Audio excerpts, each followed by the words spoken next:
I'm the kind of individual, I have to be at conflict. If I'm not at conflict with an individual, I have to be at conflict with myself. Now here we go. Mike Tyson, welcome. You have a new show called Being Mike Tyson on Fox Sports 1. Tell me about that show. What can we expect? I don't know, Andrew Freed, he pretty much directed the whole show, and it's just about me being Mike Tyson, and it's just reflecting. That's what I would say. It's more about reflecting. I'm reflecting back on my Evander Holyfield fight, biting his ear. I'm reflecting. I'm going back to Brownsville, looking at my life. I reflect with Jim Brown. I used to do a lot of reflecting about my life. Jim Brown, how does he fit into the equation? He's another great athlete. I have the highest amount of respect for Mr. Brown, so I wanted to go talk to Mr. Brown. And I just thought that was just some great insight on what he had to say about life and on life terms, how we live it. When you talk to Evander Holyfield, you talk to him also. Spending time together, we're going to watch his 15-year-old son Evan box, and we're spending a quality time together. We're talking about the fight. We're talking about our time as amateurs together, cultivating our relationship as young kids.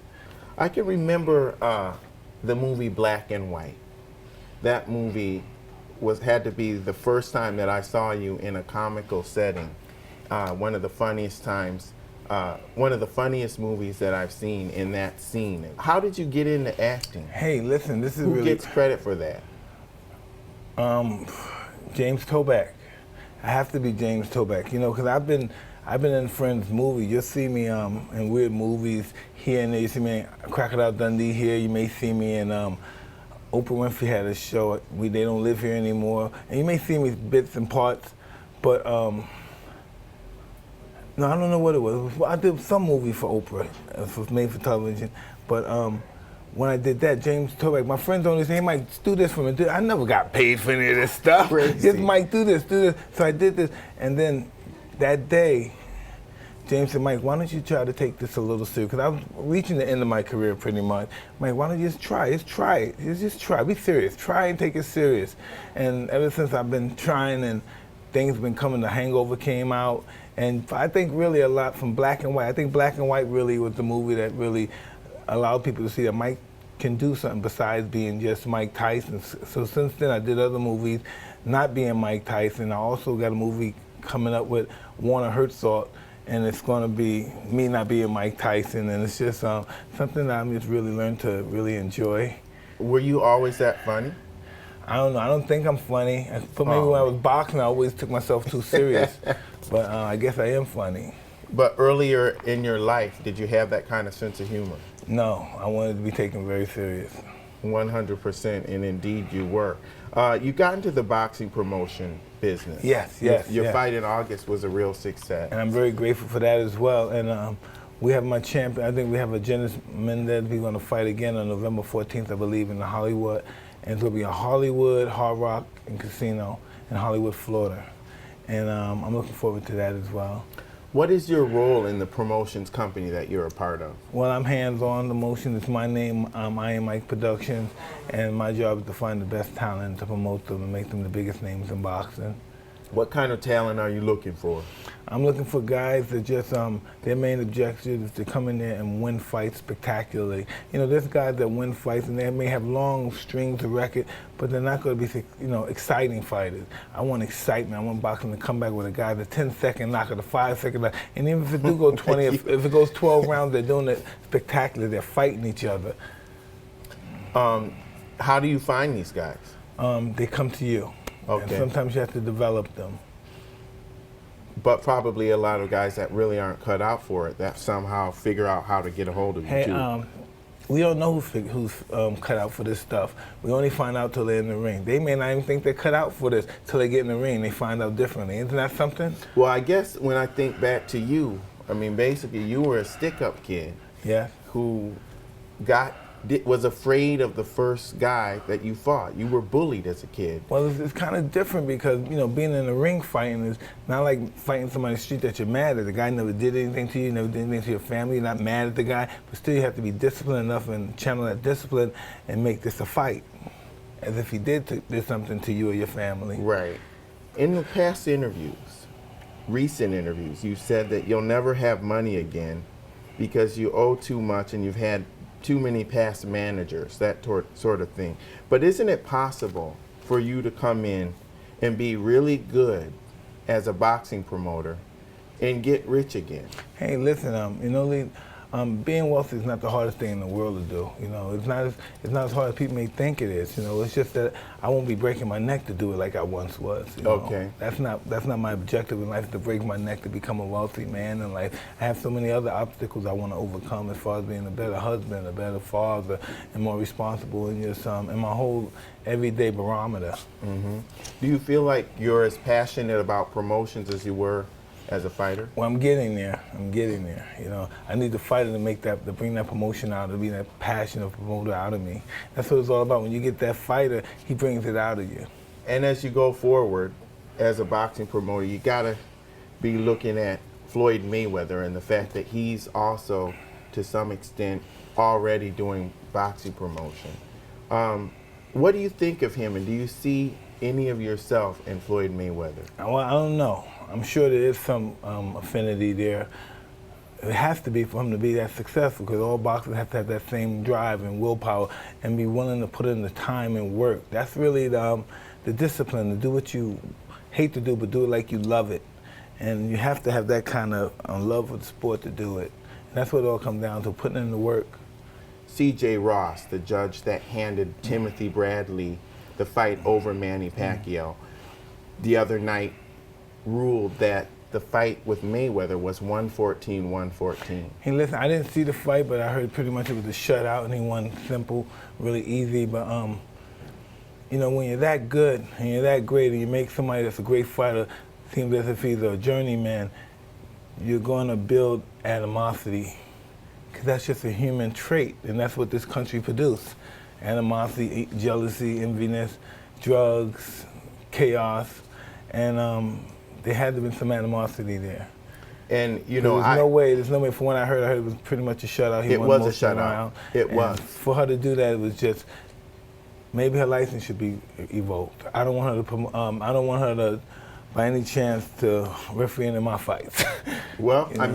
I mean, as a boxing promoter, that is a concern that you must have. And I do believe, and this is just my opinion, you can tell me if I'm wrong, that Mayweather now better win every fight by a knockout. Well, he's not going to win it by a knockout. That's not his style of fighting. Right. He has to beat them so clearly that it's just, there's no doubt that he won. So he's almost vulnerable to the possibility of having the fight taken from him. Well, he shouldn't have. If he has a close fight, he's going to have a problem. It's just so hard to beat him. I don't care. It's just really hard to beat him. You know, the style that he employs, it's just really difficult to beat him in that particular style. It's just really, you know, I don't care, love him or hate him, he's a hard man to beat. How would you penetrate that style? Well, the shoulder roll and. Well, I would fight him differently. I would just, I even though I would fight a guy like Floyd differently if he was a heavyweight. You know, we can never fight, of course, because of the weight difference. But I wouldn't fight him the way they fought him. It's just hard, difficult to fight him. I would be mean. I would be dirty, because you would have to do everything to fight him, because he's just so good. You can't fight. It's almost impossible to fight him clean. It's almost impossible to win Canelo, fight and fight him clean. When you can't see fight the clean fight, with you'll him. see Canelo wasn't exactly clean in that fight. You can't fight this guy clean. That's, you know, that's the credit on how masterful he is. You have to be dirty. You got to be rough. You have to use the elbows, head, bend it up. You have to use everything. 'Cause this guy, as far as his style's concerned, this guy's a master fighter. When it comes to that style of fighting, it's almost impossible to beat. Look, he's almost 40 years old, 37. How old is he? 36. And he's boxing better than he did when he was 26. You mentioned animosity and jealousy. I was thinking about this earlier today, because there's one thing that there's a lot that you have in common with some of the greatest fighters, because you are the greatest fighter, in my opinion. Jack Johnson, Muhammad Ali, Floyd Mayweather, Mike Tyson, all notorious, unapologetically wealthy, flamboyant, young. No one could beat you. And at the pinnacle of your career, every single one of you got thrown in jail at a time when it could not have been a worse time for you to do that as a fighter. Why was that? Well, that's just like I say, history repeats itself, and we were young black fighters that we didn't know how to yield to anything. The world was our oyster. We never, and very few fighters ever had that before. Very few fighters ever lived that life that Jack Johnson, Muhammad Ali, Mike Tyson, and Floyd Mayweather. And this thing is, it's 200 years of fighting, and you can just count these guys on your hand that live that kind of lifestyle, and that just it ruffles a lot of feathers. It even ruffles the feathers in major corporations. It's just what is it? It's the Ring of Thorns. You know, we have to carry that. The Ring of Thorns around our head. We're gonna always be marked because of our greatness, if that's what you want to call it, or else what we seem to make something very difficult look very easy. And what is that experience like when you're young and you're in the thick of that moment? I don't know, I'm a different person now. I was very bitter back then, but then again, I thrived off the bitterness and the judge. I love when people dislike me. It's almost, hate is more powerful than love, even though love is the cure to hate. The hate is beautiful, fighting is beautiful, that's why we love to do it. That's why people love fighting, because it feels good. It's in general, even in wars, fighting, it just feels good to fight. Me and Floyd have different styles, and my objective was to hurt people and humiliate people, you know, and Floyd is to outsmart them, make them look foolish. He gets just as much pleasure out of that as I did in knocking a guy out in 30 seconds, saying, you can't even touch me, you're supposed to be a great fighter. I can't believe such a great fighter yourself is so easy to beat. That's his attitude, and he makes you feel that way too. When you look at boxing, do you feel that it's declined? 100%, because we don't have an American heavyweight that's sensational, knockout artist, and that's just what we need. That's a heavyweight. If you don't, even though Floyd and some of the lower weight divisions are making good money, but if you're not a heavyweight division, if you're not in that division, when you're a heavyweight champion, you're making that money, then everybody can make money. See, but the little guys make money, everybody's not making the money. But when you're in a heavyweight champion, you can fight in the undercard, and everyone can make money. You know, Floyd is just a remarkable guy. Yeah. You can't, for a little guy making that much money and making that much business for the state of Nevada, you have to give him the utmost respect at his craft. You really have such great potential as a boxing promoter. What did you learn from Don King that you're going to put into your business and choose not to do in your business? Well, I know one thing. I'm not going to ever, hopefully, I'll never have to betray a fighter intentionally, you know, and betray my fiduciary duties towards him, which he had towards me, which he didn't live up to. There's a scene in the movie Only in America where Larry Holmes is mad about his money, and he comes up to Don King, and he looks like he's about to hit Don, and then Don says, baby, you don't want to do that. Why not? I mean, why didn't you ever hit Don King? Well, I have hit Don King. I'm not like Larry Holmes. I'm not. I didn't know No, that you had. I'm not like that. I'm not an uninhibited type guy. You know what I mean? I just do what I have to do. Are you interested in promoting MMA fights at all? I like boxing, but I'll do that stuff too. You know, I like fighting. I just like fighting, karate, judo. I like bugs fighting, dogs fight. You want to fight, I want to promote it. Something tells me that if MMA would have been big in your era, that you would have been an MMA fighter. That would have been some awesome stuff, wouldn't it? That would have really been some awesome stuff. Do you think you would have chosen that over boxing? I don't know. Maybe if I would have done that, I would have brought the big money to MMA. You know what I mean? Yeah. Individuals, well, they make a lot of money. I can't say that, you know? And maybe sometimes it's good that their money's not, that people don't know how much money they make. But then it'd be like boxing. Because MMA don't have the, I don't know if they do or not, but I know they don't have the sleazy scumbags around. the maniacal mischief going on around there. It's like a family show, you know, like a family show. You have a family show. Speaking of your family, I saw a beautiful picture of your family, and you look happy, man. I mean, it's you really evolved. You were talking earlier about how important that is, and that's your priority now. Do you feel like you're happy? That's all I want is my family. You know, even whatever me and my family ever go through, that's all I want in life is my family. That's all I ever, you know, my wife married me. I thought she's so stupid to even marry me. and she want to live this life after dating me and having a great life dating me. You want to marry me and live this little obscure life instead of have kids? You know, I'm glad she did it, but she could, I think she could have had better pickings and stuff. What are you most looking forward to about the show? On which one are you talking about? Being Mike Tyson. Hey, I don't know if I'm looking forward to anything. I'm a little nervous about the show because I'm very vulnerable on the show, you know? I go to Casket where it started. I meet the gentleman that introduced me to Cuss, my first mentor, Bobby Stewart. And I don't know, I just think about when I first met him, I'm 13 or 12. And then I meet these guys and I'm going through so much stuff. I've been abused, I've been used, I've used people, and I just, wow. And sometimes I got that stench of life on me.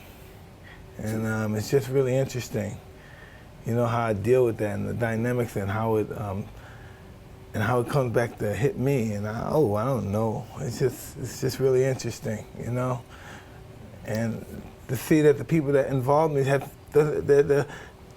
seem scarless. You know, they're happy that I enjoyed that. It was a good life. But to me, I have a lot of scars and a lot of resentments. When I was watching all of these great knockouts last night, I just went back and revisited a lot of them. The one where Buster Douglas knocked you out, there was a guy that kind of held you. And I think he was the guy that told you, hey man, they did the count, you got knocked out. And you had this big entourage around you. Where are those people now? Well, they're not now, but they were still around back then because I still had a lot of money. But where are they now? Well, I don't have no idea where they are. None of them? No, not really, no. But I could assure you that they're not doing as good as I am spiritually and emotionally. Maybe financially, but I'm just doing so good right now in the space of my heart now. And it's still not always, I'm still searching, I still got to get more help, but I've never felt this good in my life, and it isn't perfect. Isn't that something? This is the best I've ever been. I've never been in this condition for this long a period of time in my life, because right after fights, I'm back up to 260 pounds, drinking, eating. I was a glutton, so this is the best I've ever been. I've never been this good in my life. But it was Cus D'Amato that said to you that fighting is not physical, it's spiritual. Oh, it's all spiritual. And you figured that out and became the best. I figured that late and became the best and within myself. I realized that in order to be the best and to be loyal, because I was talking to this young kid that was going to he represents our country, he's in the service, and he had loyalty and respect. And I was explaining, in order to be loyal and respectful to somebody, you have to have it within yourself. You have to be that way towards yourself. You have to be loyal to yourself and respectful to yourself. Because if you don't have it, you can't give it. And that's where it comes. That's what fighting is. We all think we're fighting for honor, but we're born with honor. We can't win honor. We can only lose it. A couple weeks ago, you said that you had been lying to everybody and that you weren't clean and sober, but that you'll never go back again. Well, that's just, you know, for me, which most people may not understand, I've been getting a lot of very good press and accolades and a lot of success lately, and for me that's scary.